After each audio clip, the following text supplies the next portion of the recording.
last minute will never stop. You just got to be used to it, kind of welcome it, feel it, and find a way to move past it and still continue doing what you do.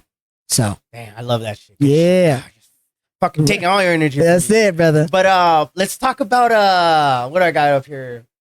What are some crazy like fitness trends and shit like that you're like, oh God.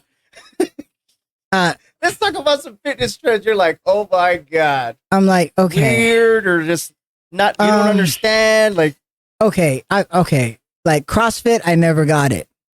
I love CrossFit. Okay. Kipping and all that stuff, being a chiropractor's dream, throwing stuff out. I was into the athletic part. Great. But not really my cup. I only wanted to compete because I was like, yeah, man, I'll do the Murph. It's easy, right? But all the other extra movements and things of that just aren't, I just don't understand it. I really don't. All this extra stuff, you get people jumping on Bosu balls and trying to do all this, like, just keep exercise. Don't try to invent the wheel.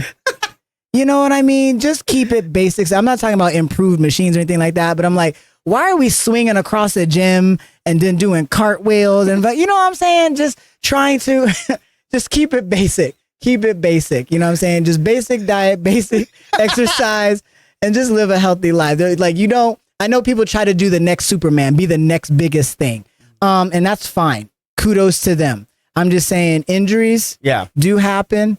And it's just, I don't know yet. But that's been like one of the biggest things, minus diet stuff. Yeah. You know what I'm saying? We were talking about this intermittent fasting, which as a bodybuilder, me and James go back and forth about this all the time because he's a bodybuilder that does. I'm a bodybuilder that does not. I don't believe in it. He does. So we fucking battle every damn day because he's a nurse. So he's a dialysis nurse. So we're like, no, this and that. And I'm like, you have deficiencies. And he's like, well, and we're fighting about it all the time. So keto, that's another trend that just came on, and I'm like, look, you have to do what works for you. Ultimately. Well said.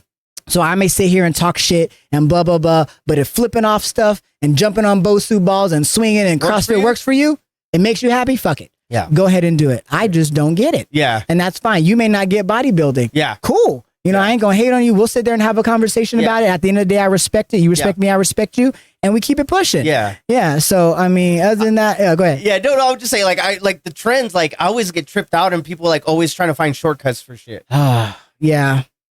Yeah. I mean, like, the body will take the path of least resistance. Yeah. Right? Mentally, we will too. Yeah. If there's a way we can work 40 hours or maybe work 35 and still get paid 40, we'll do it. Yeah. You know what I'm saying? And why? Because it's like, come on, man. Yeah. Like, so it's possible, but at the long term, we shouldn't think that way. I know it's gratifying at some point. If I could get abs but not eat as clean, I cannot work a shitty diet, right? No, you can't. I just think, stop thinking short term will get you to where your goals are. Because if you was like, Jimmy, okay, you could go to practice 4 days out of the week, but if you could still go win at 3 days, would you do it? No. Why? Especially if you got a competition coming up. Are you going to shortchange yourself? Yeah. You can't do that. Yeah. You can't do that because at the end of the day, it's you. Yeah. It's you and it's your goal.